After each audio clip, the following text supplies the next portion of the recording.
Hi Dada Loves! Good morning! So today, papunta po kami sa Pangasinan. 1 month na nga po si Max, hindi pa siya nabe-bless. So ayun, napag-isipan ko na pumunta kami sa Pangasinan para ma-bless siya. At habang dinadrive, syempre alam mong bless yung motor mo, diba? So let's go! Sobrang init today kaya kailangan natin ng double jacket, kaya lang sobrang init nga. Pero pag nagmumotor ka naman, hindi mo na mararamdaman yun. Kailangan nga todo gear tayo kasi sa NLEX tayo dadaan. Bago dyan, pupunta muna po tayo sa RFID sa Angeles City. Papasok ka lang sa NLEX ng Angeles City, makikita mo na agad yung RFID. So ayun, nandito tayo sa harap ng Marquee Mall.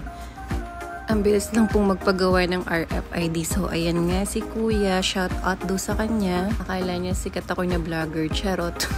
I-start pa lang po tayo. Pero nagpapasalamat po ako. Pati po sa mga nag-work dito. Kasi sobrang bait nila sa amin. At nagpapa-shoutout din sila. Hi mga guys! Thank you po. Stop over nga muna kami sa T-Flex. McDo T-Flex. After noon, pumunta na kami sa Autosweep naman. So, after namin pumunta sa Autosweep, tinuloy-tuloy na namin mag-exit sa Pangasinan. Ang bilis lang din ng biyahe. Pagdating namin doon, pinauna na kami sa pila kasi nga motor lang din naman yung sa amin. Doon na lang din kami bumili ng rosary para kay Max.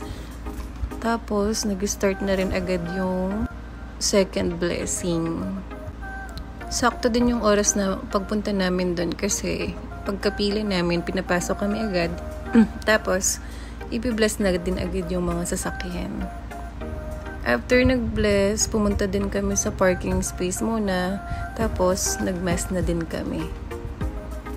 Sobrang di nakakasawa ang pagpunta sa Pangasinan Church.